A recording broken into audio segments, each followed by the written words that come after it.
નમસ્કાર મિત્રો, RRB NTPC 2025ની અંદર જે ગ્રેજ્યુએશન લેવલનું પેપર પૂરું થઈ ગયું છે એની લગભગ દરેક શિફ્ટને જો આપણે વાંચીએ સમજીએ તો એનું આખી જે શિફ્ટ બધી થઈ એના બધા પ્રશ્નોનું આપણે અવલોકન કર્યું, બરાબર છે. અને આપણે એના ઉપરથી જે એનાલિસિસ કરીએ કે હવે ધોરણ 12વાળા છે એ લોકોએ કયા સબ્જેક્ટને કેવી રીતે વાંચવા સમજવા, એના માટે આ વિડીયો જે છે એક રામબાણ તરીકે તમને હેલ્પફુલ થઈ શકે છે અને માસ્ટર પ્લાન તમને અહીંયાથી મળશે. તો જોઈએ દરેક ટોપિકમાંથી કેવા પ્રશ્ન આવ્યા અને હવે તમારે શું વાંચવું જોઈએ. જે લોકોને ખરેખર પાસ થવું છે એના માટે બહુ જ મદદરૂપ આ વિડીયો થશે, કારણ કે મારા 10 વર્ષનો જે એક્સપિરિયન્સ છે, બરાબર છે, એ 10 વર્ષથી હું ગ્રુપ ડી અને એનટીપીસી જે છે એના વિશેના લેક્ચર મૂકી રહ્યો છું. તો મારા 10 વર્ષના એક્સપિરિયન્સના આધારે મેં દરેક અવલોકનો જે છે એ હંમેશા મારા સાચા હોય છે. તો તમે જુઓ અને એ ટોપિક્સ જે છે એને તૈયાર કરતા રહો. પહેલો જ પ્રશ્ન લીધો છે, મેં ટોપિક આખો લીધો છે કે ભાઈ બંધારણ માટેના અગત્યના અનુચ્છેદો. તમે જોઈ હોય તો દરેક શિફ્ટની અંદર 5 પ્રશ્ન આ લોકોએ બંધારણના પૂછી લીધા છે. એની અંદર ખાસ કહી દઉં તો નીતિ નિર્દેશક સિદ્ધાંતો જે છે એ ખૂબ જ મહત્ત્વનો ભાગ ભજવશે. પછી આપણી નૈતિક ફરજો જે છે અને આપણને મળેલા અધિકાર, એની સાથે રાષ્ટ્રપતિ જે છે એ કયા અનુચ્છેદ અંતર્ગત ક્ષમા યાચના આપી શકે છે. આ ટોપિક્સ જે છે એના ખૂબ જ અગત્યના છે, એટલે એને બંધારણની અંદરથી જરૂર જોવા અને જોવા જ. બીજો પ્રશ્ન મેં લીધો છે કે ભારતનું ભૌગોલિક સ્થાન. હવે જુઓ, કઈ શિફ્ટમાં તમારો વારો આવે છે એ આપણને ખબર નથી. તો ઘણી બધી શિફ્ટની અંદર એ લોકોએ એવા પ્રશ્નો મળ્યા છે કે જેમ કે ભારતની આપણે વાત કરીએ તો કે ભાઈ ઉત્તર પર કઈ પર્વતમાળા છે, ઓકે, પશ્ચિમની અંદર એ કોની સાથે જોડાયેલ છે, પછી આ જે 7 સિસ્ટર્સ આપણે રાજ્ય કહીએ છીએ એની સીમાઓ કયા દેશ સાથે અડે છે. આ પ્રશ્ન જે છે એમના વારંવાર આવે છે. એની સાથે ભારતનું સ્થાન ઉત્તર અક્ષાંશ ઉપર કેટલું છે, દક્ષિણે કેટલું છે, એટલે આ ટાઈપના ભૌગોલિક સ્થાન, પછી ઉત્તર દક્ષિણ પૂર્વ પશ્ચિમની એની કિલોમીટરમાં એની કેટલી અંતર છે, આવા પ્રશ્નો એ રિપીટ કરે છે અને બહુ વાર પૂછે છે. તમારી શિફ્ટમાં ના આવે તો બીજાની શિફ્ટમાં આવે, એનો મતલબ એવો નથી કે તમારે ન કરવું. તમને ખ્યાલ નથી કે ભાઈ તમારી કઈ શિફ્ટમાં કેવા પ્રશ્ન આવશે, ઓકે, એટલે એ તમારા માટે અગત્યનું બની રહેશે. ત્યારબાદ વાત કરીએ તો અગત્યના સામ્રાજ્ય, એના રાજ રજવાડા અને એમણે કરેલા સ્થાપત્યો. તો એની અંદર તમને ખ્યાલ છે કે ભાઈ મુઘલ વંશ જે છે એમાંથી બહુ પ્રશ્ન આવે છે. જેવી રીતે આપણે પ્રશ્ન પૂછાયો કે બીબી કા મકબરા ક્યાં આવેલું છે, અકબરની, પછી વાત કરીએ બાબરની, હુમાયુની, આવા લોકોના જે સ્થાપત્યો છે અને એમની જે કાંઈ અગત્યની એવી કહેવાય કે ભાઈ સમાધિઓ જે છે એ કબરો ક્યાં આવેલી છે, આ પ્રશ્ન બનતા હોય છે. પછી વાત કરીએ હરિહર અને બુકારાય જે છે એમણે કયા સામ્રાજ્યની સ્થાપના કરી, આવા લોટ્સ ઓફ પ્રશ્ન. એનાથી વાત કરીએ તો અશોકનું જે સામ્રાજ્ય થઈ ગયું એમાંથી પ્રશ્ન વારંવાર જોવા મળે જ છે. અશોકની વાત લીધી છે તો સાથે અશોક દ્વારા જે કાંઈ યુદ્ધ થયેલું કલિંગનું એના માટેના પ્રશ્ન આવશે. અશોકે ક્યારે, એવું કહેવાય કે એનો રાજ્યાભિષેક ક્યારે થયો, આ પ્રશ્ન બી પૂછે છે. અશોકે જે સ્તૂપ અને જે કાંઈ બૌદ્ધ ધર્મના શિલાલેખો બનાવ્યા એમાંથી પ્રશ્ન આવશે. અને બૌદ્ધ ધર્મને યાદ કરાવી દો તો બૌદ્ધ ધર્મ અને જૈન ધર્મમાંથી રોજ 1-2 પ્રશ્ન હતા, એટલે એ ખૂબ જ મહત્ત્વના છે. એના પછી મેં ટોપિક લખ્યો છે વસ્તી ગણતરી. તો આ વખતે નહીં પણ દર વખતે એ લોકો વસ્તી ગણતરીમાંથી પ્રશ્ન લાવે છે અને લાવે જ છે. એનાથી આગળનો ટોપિક વાત કરીએ તો ગવર્નર જનરલ, વાઇસરોય અને તેમના કાર્યો. તો આના વિશે હું વધારે નથી કહેતો, તમને ખ્યાલ જ છે કે ભાઈ કયા ગવર્નર, કયા વાઇસરોયે કયો એક્ટ પસાર કરેલો, કયા સુધારા પસાર કરેલા, આ તમારા માટે મહત્ત્વનું બની રહે છે. એની સાથે વાત કરીએ મહત્ત્વના આંદોલનો. જો ભક્તિ આંદોલન લઈ લીધું, એ લોકોએ અલગ યુદ્ધ અને લડતો લઈ લીધી. એની સાથે વિદ્રોહમાંથી જુઓ તો રોજ 1-2 પ્રશ્ન વિદ્રોહના પણ જોવા મળેલા હતા.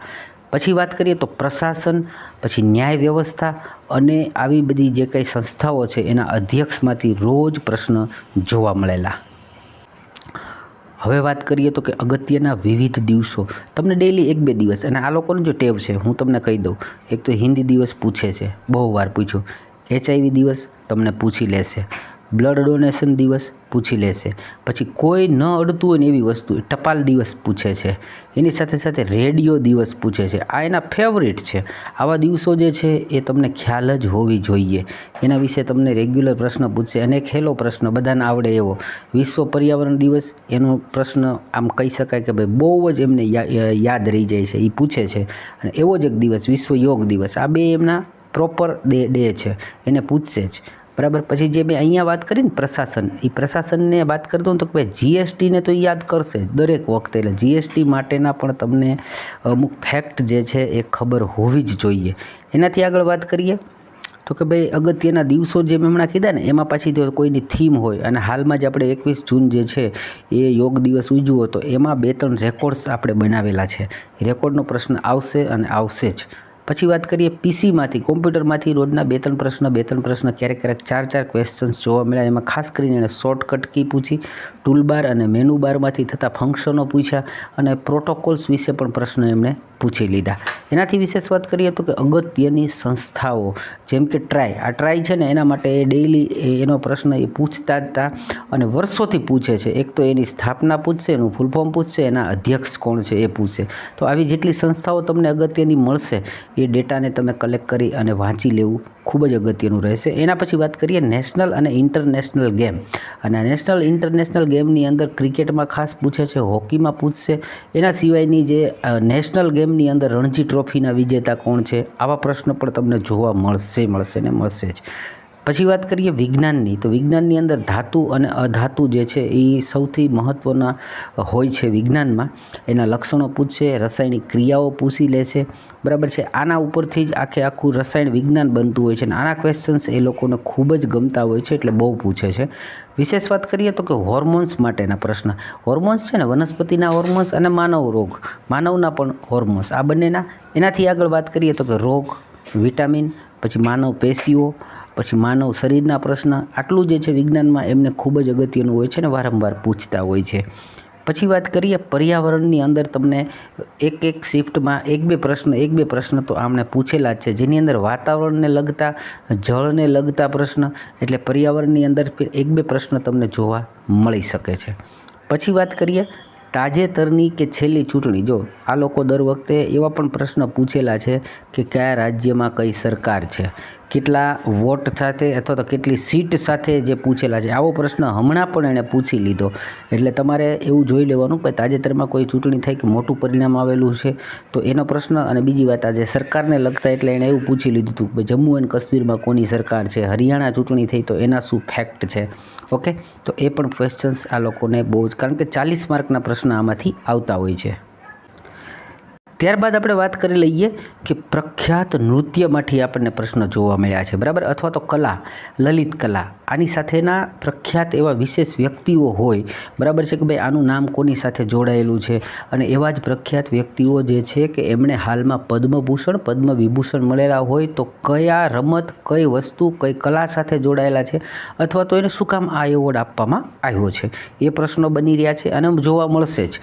પછી વાત કરીએ મહત્ત્વના અને પ્રખ્યાત સ્થાપત્ય કે ગુફાઓ કે જે આપણા વર્ષો પહેલાંની જે છે એને વર્લ્ડ હેરિટેજ સાઇટમાં લીધી હોય એવી પણ હોય, અથવા તો એ ગુફાઓ જે છે એ શેના માટે બનેલી છે, એ શું દર્શાવી રહી છે. આવા મોઢેરાનું જે મંદિર છે એને લગતા પ્રશ્ન. એટલે આવા જે વિશેષ સ્થાપત્ય છે પ્રખ્યાત, એને તમારે ધ્યાને લેવા પડશે. એમાંથી તમને પ્રશ્ન અચૂક જોવા મળશે. એનાથી વિશેષ આ લોકોને ખેતી અને કયા રાજ્યની અંદર કયો મુખ્ય પાક થાય છે, અથવા તો બાજરો છે તો કે ભાઈ સૌથી વધારે બાજરો ક્યાં પેદાશ થાય છે, શણ છે તો એનું ઉત્પાદન સૌથી વધારે ક્યાં થાય છે. આ ટાઈપના ક્વેશ્ચન્સ આ લોકો ખેતી અને પાકમાંથી વર્ષોથી પૂછે છે અને એને પૂછવાની ટેવ છે, એટલે એને પણ તમારે ધ્યાને લેવા પડશે. એનાથી આગળ જોઈએ તો આપણે શરૂઆતમાં તમને જોશો ને એટલે 2-3 શિફ્ટ કે 4 શિફ્ટની અંદર જમીનના પ્રશ્ન આવે. જમીન એટલે કે ભાઈ ખેતીને લગતી જમીન, કે ભાઈ જેમ કે ભાઈ કાળી જમીન છે તો એ કેવી થાય, એનું બીજું નામ શું છે, ચિનાઈ માટીમાંથી કંઈ પ્રશ્ન આવશે. એટલે આ ટાઈપના, અથવા તો કે ભાઈ કઈ નદી છે એ સૌથી ફળદ્રુપ જમીન જે છે એ બનાવે છે. આવા પ્રશ્ન પણ તમને વારંવાર જોવા મળશે જ, એટલે એને પણ ધ્યાન લેવા. અને એ જમીનોની અંદર કઈ પ્રકારના પાક જે છે એ બનતા હોય છે કે ઉગાડવામાં આવતા હોય છે. એનાથી વિશેષ વાત કરીએ તો પર્વતમાળા. બરાબર છે. તો પર્વતમાળાઓમાંથી એણે રેગ્યુલર પ્રશ્ન આજે નહીં વર્ષોથી પૂછે છે અને એના ફેવરિટ ટોપિકમાં તમે એનું સ્થાન આપી શકો એટલે એને પણ તમારે અચૂકથી જોવી પડશે. એની અંદર એવું પૂછશે કે ભારતમાં હોય એવી કઈ પર્વતમાળા બરાબર છે કે જે સૌથી ઊંચી છે, એની વિશેષતા શું છે, બરાબર છે. બેસિનના પથ્થરો છે, આરસ પથ્થરો છે કઈ પર્વતમાળાઓ સાથે, પછી અરવલ્લીની પર્વતમાળા છે કેટલા રાજ્યને ટચ કરે છે. આ ટાઈપના ક્વેશ્ચન્સ આ લોકો વારંવાર બનાવે છે. અને સાથે મેં લખ્યું છે માટી કામને લગતા અથવા તો આ માટી ક્યાંથી મળે છે. આ પ્રશ્નો પણ એમને ખૂબ જ વહાલા છે, બરાબર. એટલે 40 માર્કનું જે જીકે પૂછાય છે એના માટે તમારે લગભગ બધા ટોપિક્સ જે છે હું અહીંયા લેવાની કોશિશ કરી છે. પછી સરકારી સ્કીમ અને યોજનાઓ જે હાલમાં ગવર્મેન્ટની, જેમ કે અત્યારે એને 2-4 યોજનાઓ પૂછી, એમાંનું એક એક્ઝામ્પલ આપું તો કે ભાઈ સ્કિલ ઇન્ડિયા છે એનો મુખ્ય હેતુ શું છે, ડિજિટલ ઇન્ડિયા શું છે એનો મુખ્ય હેતુ શું છે. આ પ્રશ્નો તમારા માટે અગત્યના બની જતા હોય છે. એનાથી વાત કરીએ તો એક કઈ શિફ્ટ એવી નહોતી કે એણે નદીનો પ્રશ્ન આપણને ન પૂછ્યો હોય, બરાબર છે. એટલે જેટલી અગત્યની ભારતીય નદીઓ છે એના ઉદ્ગમ સ્થાન, કોઈની સાથે કઈ મળે છે, નદી કિનારે કયું શહેર વસેલું છે, આ પ્રશ્નોને ખાસ તમારે ધ્યાને લઈ લેવા. એનાથી વિશેષ વાત કરીએ તો એ લોકો જે જળ સીમાઓ છે એવી જ રીતે એના જળ સીમાના પ્રશ્ન પૂછે, ખાડીઓના પ્રશ્ન પૂછે છે અને બે દેશની વચ્ચે જે આપણે સીમા રેખાઓ છે જેમ કે મેકમોહન ક્યાં આવી, બરાબર છે, આ ટાઈપના પ્રશ્ન પણ એને પૂછવાની ખૂબ જ ટેવ છે. એટલે આટલા જે મેં ટોપિક લીધા, બરાબર, એ તમને જીકેમાં 40 માર્ક અપાવી દેશે. એના સિવાય તો ગણિતની અંદર આપણને ખ્યાલ છે કે ભાઈ ગણિતના ફેવરિટ ટોપિક જે છે એને લઈને એ પ્રશ્ન પૂછે છે, જેમ કે ટકાવારી. બીજો ટોપિક લઉં તો કે નફો ખોટ.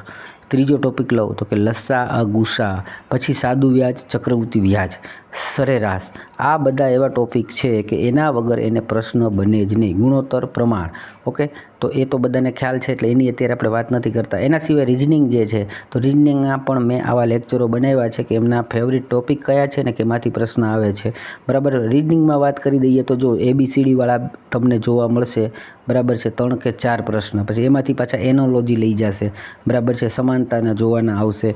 એટલે રિઝનિંગમાં પણ આવા ટોપિક જે છે કે જેને તમે કવર છો. આખું પેપર જે છે એ આપણે કવર ના કરી શકીએ. કોઈ પણ વ્યક્તિ એવું નથી કે ભાઈ 100% જે છે, હા કદાચ આપણે લાખે એક વ્યક્તિને એવો ગણી શકીએ, પણ આપણે એ લાખમાં આવતા ન હોય તો આપણે આ મેં જે કીધા એ ટોપિક્સને કવર કરવા જરૂરી છે કે જેથી કરીને આપણે આ એક ફાઇટ સારી એવી આપી શકીએ.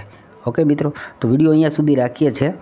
તમને જરૂરી માહિતી આપી છે અને આશા રાખું છું કે આ ટાઈપની તમે પ્રિપેરેશન કરશો. વિડીયોને અચૂકથી લાઇક કરજો. સબસ્ક્રાઈબ કરવાનું બાકી હોય તો કર્યા વગર જતા નહીં. તમારે કંઈ પ્રતિભાવો આપવા હોય તો કોમેન્ટની અંદર અચૂકથી કહી શકો છો.